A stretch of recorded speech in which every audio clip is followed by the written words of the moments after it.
Dear friends and followers, welcome to my channel. Today we will be reacting to one of my favorite aviation channels, 3 Minutes of Aviation. This video is titled Pilot Forgets the Landing Gear.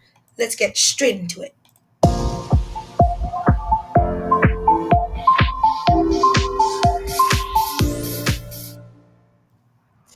Okay, so FedEx MD-1010F crew extends landing gear very late on final approach. Can be due to a variety of reasons. Depends on what it is, maybe like the pilot or the crew. It's like there's too much things going on. Let's see.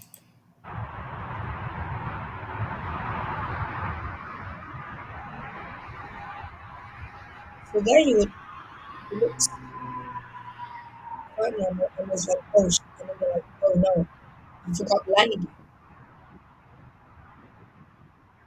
And then the landing gear comes down and it takes a long time for the landing gear to come down. That's why.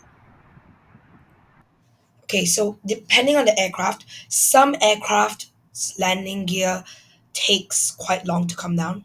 Others not really. So it depends on the aircraft, but MD-1010, as you can see here, it takes quite some time. And so it states at the top right now, most airlines require their crews to be stabilized at 1,000 feet.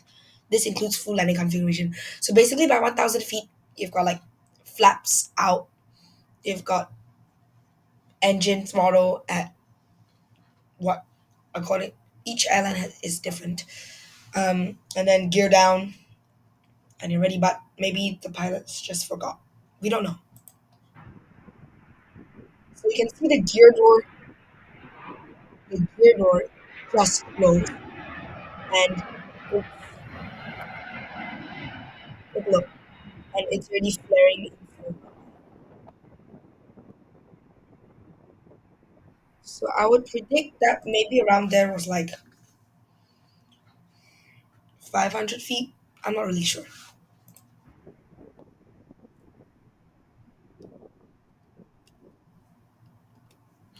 DC-4 performs incredibly low takeoff from a gravel runway, followed by a loud low pass. Ooh. Okay, this is Alaska. So off the ground, that is spectacular.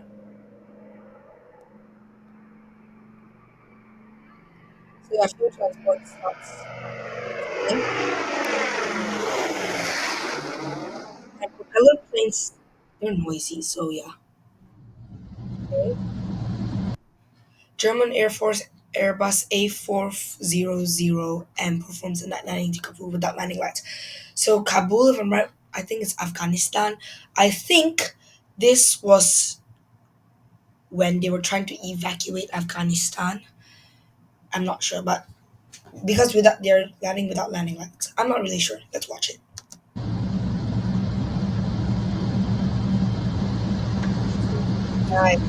400, 300, I think they were trying to evacuate Afghanistan. 200, I wonder how they evacuated. 150, 100, 70, 50, 40, 30, 20, 10, 5.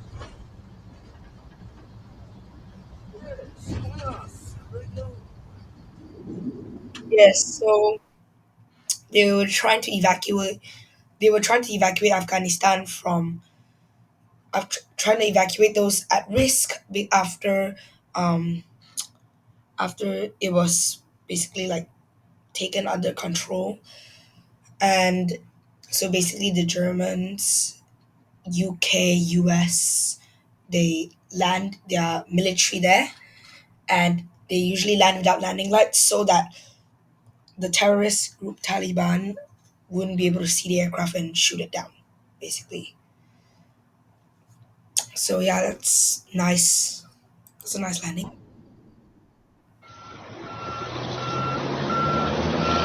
Ethiopian Airlines Boeing 777 caught fire. Oh, here we go. That's the fire right over there. You can see the fire truck just rushing to save the aircraft. I don't know how this happened.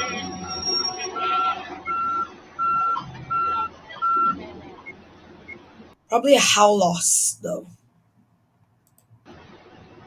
That's the only thing is a howl loss. Oh, this would be interesting. Overing emergency slide deployment on the Boeing 747. They stopped producing it, if I'm right.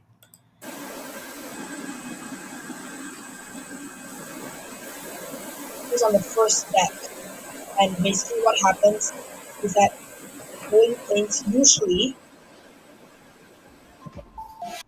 Boeing planes their slide deployment is just right over the wing, and so you basically they use the wing as sort of like a escape route.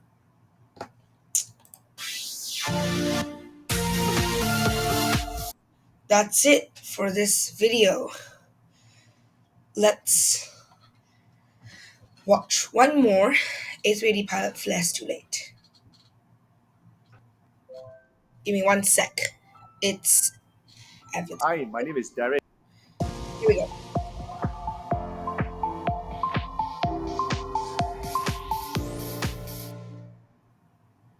Emirates A380 pilot initiates the flare too late, causing a short and hard touchdown. Can be caused due to a few different reasons. One, sort of like wind shears, crosswinds. These can interrupt the flare. Also, maybe it can also be pilot error. So let's see this. Currently, it does not look like there's much of side wind, but you can see the flare only starts when he's like maybe like 100 feet above, and so that's way too late. So the sink rate, because the sink rate needs time to establish to a smooth landing, but at 100 feet it doesn't have that time, so it just goes straight. Oof! Look at that huge cloud of smoke.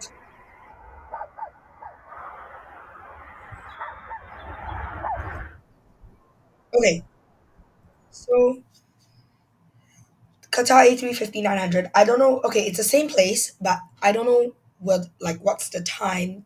Like maybe this was like taken one day after, or 3 days after, or it might be taken on the same day. I don't know. But from the first looks at this, you can tell there's a lot of side wind blowing on the aircraft, which basically can cause a late flare. So see, it doesn't flare until here, and that's like maybe 100, 200 feet, maybe 150. I'm not really sure, but it doesn't have time to stabilize, and boom, it goes into the ground. But there's a lot of side wind, you can tell.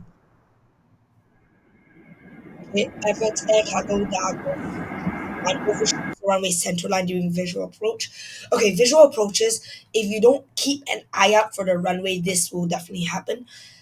It can be it can be because pilots turn too little or turn too much. Let's see. If he's turning,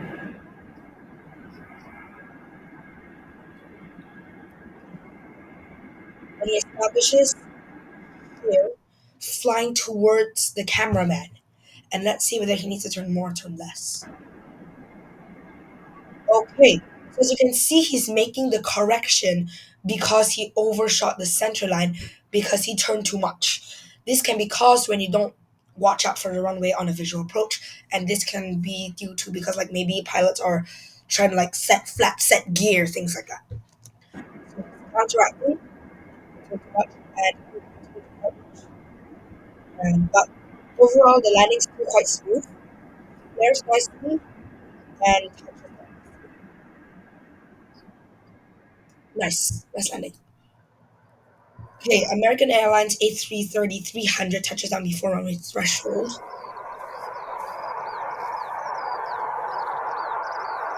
And Another one in Manchester.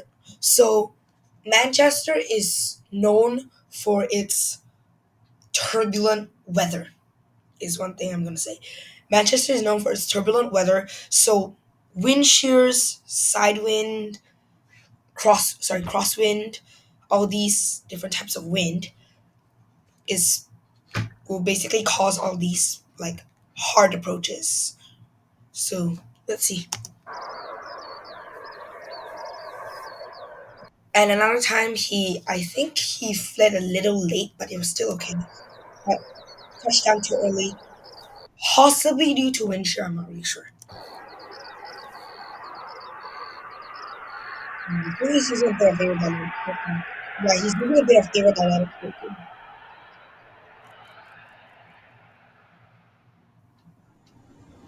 Okay, 737 pilot performs visual approach past Sugarloaf Mountain in Rio de Janeiro.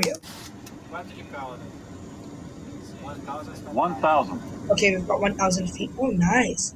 Santos Dumont Airport. Yeah, I don't know where that is. It's at Rio de Janeiro, so nice flyby. Currently, it's still kind of I'm kind of unsure whether is it landing on the runway on the left or the runway on the right, but we'll see. Okay, it's running at 100. 100 feet. Some interesting things I see over here from the autopilot panel. You have the, I think this is the pressure at 1019. That's kind of high because normal usually it's 1013. 30. 10. Okay, nice. Okay, United. Boeing 757-300 pitches up after touchdown, coming closer, tail strike. Okay, pitches up after touchdown. So this can be caused when, like, this usually happens when it's like you're going around and you just put full throttle, and with flaps and everything, the nose is automatically gonna come up. So pilots have to push down on their yoke or side stick to prevent a tail strike, and it's kind of like counterintuitive because when you're going around, you want to pull up instead of push down. So I mean, that is one cause of a near tail strike. But this one, it pitches up after touchdown, can be caused maybe because the pilot flared too much. Let's watch.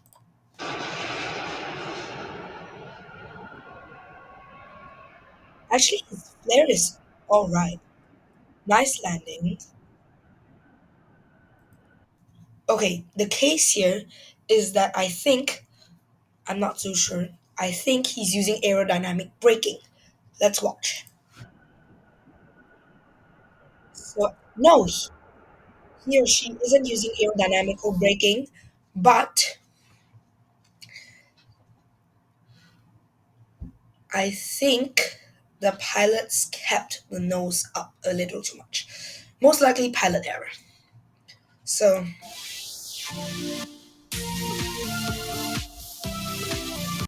okay, that's it for today. Thank you so much for coming and watching this video with me. It was a really fun video to make. Thank you so much for watching with me. And if you like these content, comment down below what you want me to do next. And I'm really sorry for not uploading an April video. I was really busy, but I will try my best to upload a June video with your suggestions down in the comments. So if you like these type of content, leave a like and don't forget to subscribe. Please consider subscribing. It helps me out. And turn on the notification bell to get new notifications when I release new content. So that's it for today. See ya. I'm signing out. Goodbye.